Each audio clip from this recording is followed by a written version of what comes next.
Hi friends, ಎಲ್ಲರೂ ಹೇಗಿದ್ದೀರಾ? Welcome back to situation vlogs. ಇವತ್ತಿನ ವಿಡಿಯೋದಲ್ಲಿ ಹೆಲ್ದಿಯಾಗಿ ಬ್ರೇಕ್ಫಾಸ್ಟ್ನ ಮತ್ತು ಈರುಳ್ಳಿ, ಬೆಳ್ಳುಳ್ಳಿ, ಟೊಮಾಟೊ ಏನು ಯೂಸ್ ಮಾಡದೇನೋ ಒಂದು ಸಾಂಬಾರು ಮಾಡಿದ್ದೀನಿ. ತುಂಬಾ ಟೇಸ್ಟಾಗಿದೆ. ಇದು ವೈರಲ್ ಆಗಿರೋ ಸಾಂಬಾರು ಕೂಡ. ಬನ್ನಿ ಈ ವಿಡಿಯೋದಲ್ಲಿ ನೋಡೋಣ. ಫಸ್ಟ್ ಬಾಣಲಿ ಇಟ್ಕೊಂಡು ಹೆಸರುಬೇಳೆ ಒಂದು ಅರ್ಧ ಕಪ್ ಹಾಕಿ ಸ್ವಲ್ಪ ಹುರ್ಕೊತಾ ಇದ್ದೀನಿ. ಅದು ಸ್ವಲ್ಪ ಕಲರ್ ಚೇಂಜ್ ಆಗಬೇಕು, ಅಲ್ಲಿವರೆಗೂ ಹುರ್ಕೊಬೇಕು. ಇವಾಗ ಕುಕ್ಕರ್ಗೆ ಅರ್ಧ ಕಪ್ ಆಗೋಷ್ಟು ತೊಗರಿಬೇಳೆ, ಹುರಿದಿರೋ ಹೆಸರುಬೇಳೆನೂ ಹಾಕಿ ಚೆನ್ನಾಗಿ ತೊಳ್ಕೊಂಡು ನೀರು ಹಾಕಿ ಅರಿಶಿನ ಹಾಕಿ ಒಂದು 3 ವಿಸಿಲ್ ಬೇಯಿಸ್ಕೋಬೇಕು. ಇವಾಗ ಬಾಣಲಿ ಇಟ್ಕೊಂಡು ಕುಂಬಳಕಾಯಿನ ಸಿಪ್ಪೆ ಎಲ್ಲ ತೆಗೆದ್ಬಿಟ್ಟು 1.5 ಕಪ್ ಆಗೋಷ್ಟು ಕುಂಬಳಕಾಯಿನ ತೊಗೊಂಡಿದ್ದೀನಿ. ಅದಕ್ಕೆ ನೀರು ಒಂದು ಅರ್ಧ ಕಪ್ ಆಗೋಷ್ಟು ನೀರು ಹಾಕಿ ಚೆನ್ನಾಗಿ ಬೇಯಿಸಬೇಕು. ಇದಕ್ಕೆ ಅರಿಶಿನ ಪುಡಿ, ಉಪ್ಪು, 1 ಟೇಬಲ್ ಸ್ಪೂನ್ ಖಾರದ ಪುಡಿ, ಮೆಣಸಿನ ಪುಡಿ ಅಂದರೆ ಪೆಪ್ಪರ್ ಪುಡಿ ಹಾಕಿ ಬೇಯಿಸ್ಕೊಬೇಕು. ಅದಕ್ಕೆ ಅರ್ಧ ಕಪ್ ಆಗೋಷ್ಟು ತೆಂಗಿನಕಾಯಿ ಪೀಸು, ಅರ್ಧ ಸ್ಪೂನ್ ಜೀರಿಗೆ ಹಾಕಿ ನುಣ್ಣಗೆ ಪೇಸ್ಟ್ ಮಾಡ್ಕೊಬೇಕು. ಈಗ ಕುಂಬಳಕಾಯಿ ಕೂಡ ಚೆನ್ನಾಗಿ ಬೆಂದಿದೆ. ಇವಾಗ ಬೇಳೆ ಕೂಡ ಚೆನ್ನಾಗಿ ಬೆಂದಿತ್ತು, ಅದನ್ನು ಬಸ್ದುಬಿಟ್ಟು ಇದಕ್ಕೆ ಸೇರಿಸ್ಕೊತಾ ಇದ್ದೀನಿ. ಇವಾಗ ರುಬ್ಬಿರೋ ತೆಂಗಿನಕಾಯಿ ಪೇಸ್ಟ್ ಕೂಡ ಇದಕ್ಕೆ ಸೇರಿಸ್ಕೊಂಡು ಒಂದು 10 ನಿಮಿಷ ಚೆನ್ನಾಗಿ ಬೇಯಿಸ್ಕೋಬೇಕು. ಕುಂಬಳಕಾಯಿ ಬಂದು ಚೆನ್ನಾಗಿ ಮ್ಯಾಶ್ ಮಾಡ್ಕೊಬೇಕು. ಈ ಥರ ಇದರಲ್ಲಿ ಮ್ಯಾಶ್ ಮಾಡ್ಕೊಬೇಕು.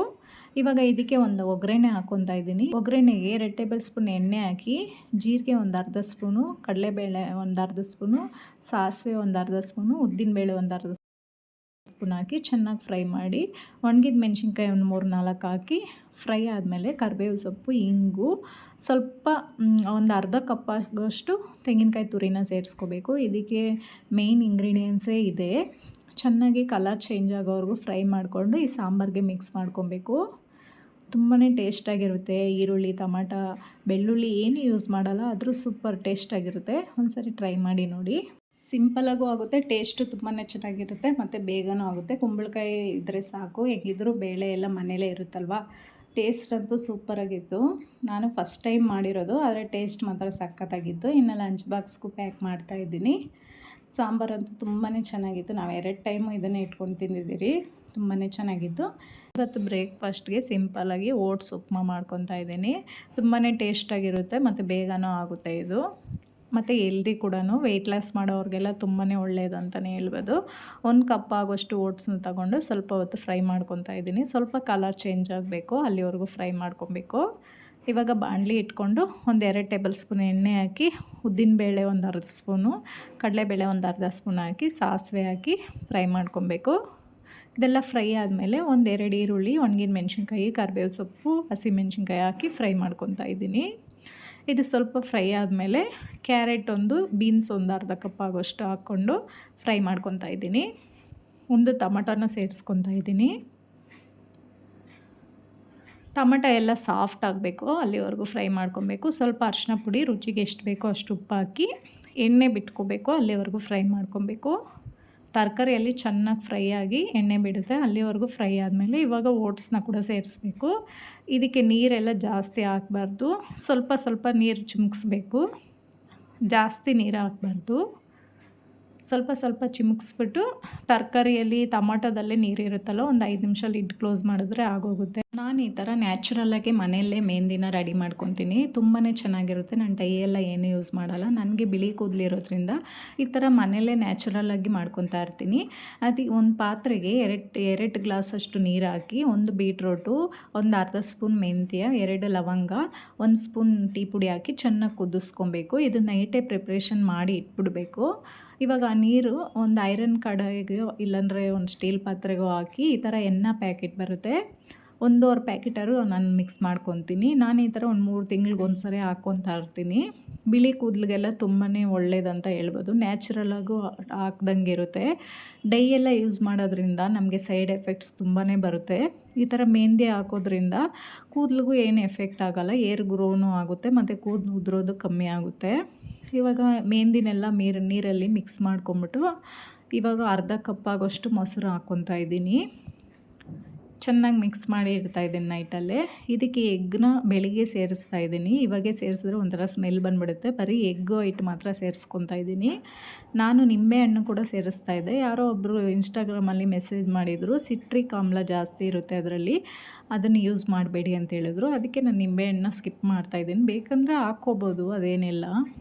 ಇವಾಗ ಎಗ್ ವೈಟ್ ಮಾತ್ರ ಸೇರಿಸಿ ಬೆಳಿಗ್ಗೆ 1-2 ಅವರು ಏನೋ ಹಾಕ್ಕೊತೀರಿ ಅನ್ನೋವಾಗ 1-2 ಅವರ್ ಮುಂಚೆ ಮಿಕ್ಸ್ ಮಾಡಿಟ್ರೆ ಸಾಕು. ಮಾರ್ನಿಂಗ್ ಟೈಮ್ ಹಾಕೋರು ಬೆಳಿಗ್ಗೆ ಒಂದು 6 ಗಂಟೆಗೆಲ್ಲ ಮಿಕ್ಸ್ ಮಾಡಿಟ್ರೆ ಒಂದು 4 ಅವರ್ 5 ಅವರ್ ಅದು ಚೆನ್ನಾಗಿ ಮಿಕ್ಸ್ ಮಾಡಿ ಇಟ್ಟರೆ ಸಾಕು. ಇನ್ನು ನಮ್ಮ ತಂಗಿ ಬ್ಯೂಟಿಷನ್ನು ಅವಳ ಹತ್ರ ಹೋಗಿ ನೀಟಾಗಿ ಹಾಕ್ಸ್ಕೊಂಡೆ.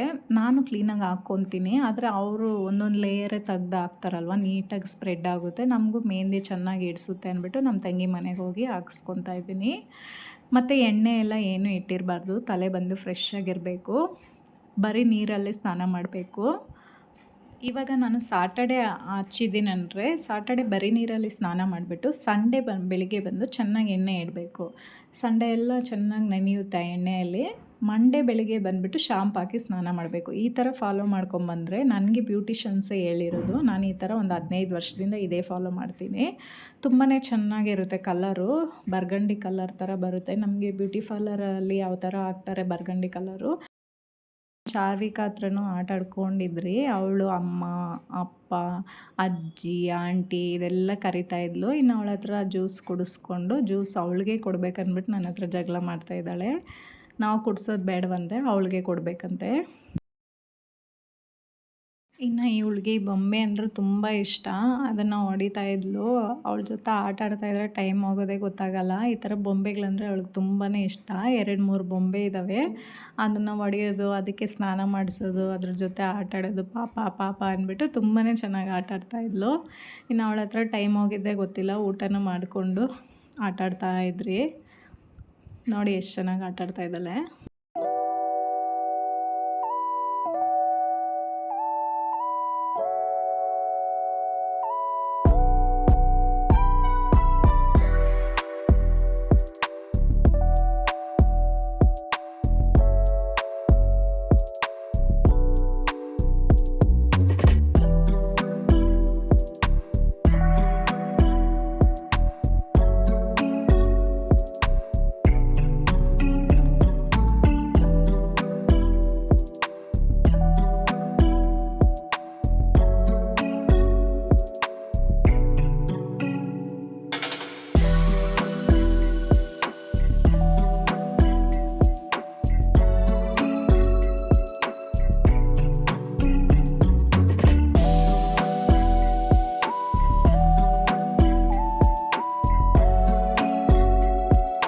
ಇನ್ನು ನಮ್ಮ ಚಾರ್ವಿಕಾ ಫ್ರೆಂಡ್ ಬಂದರು, ಕೆಳಗಡೆ ಮನೆ ಹುಡುಗಿ ಮಧು ಅಂತ. ಇವಳು ಬಂದರೆ ಅಂತ ಅವಳಿಗೆ ತುಂಬಾ ಖುಷಿ. ಮತ್ತು ಜಗಳನೂ ಆಡ್ತಾ ಇರ್ತಾಳೆ. ಅವಳು ಅಂದ್ರೇ ಇಷ್ಟ, ಮತ್ತು ಜಗಳನೂ ಆಡ್ತಾ ಇರ್ತಾಳೆ. ಮಕ್ಕಳಂದ್ರೇ ಹಂಗೆ ಅಲ್ವಾ, ಬಂದಿದ್ದ ತಕ್ಷಣ ಗೋ ಗೋ ಅಂತ ಇದ್ದಾಳೆ.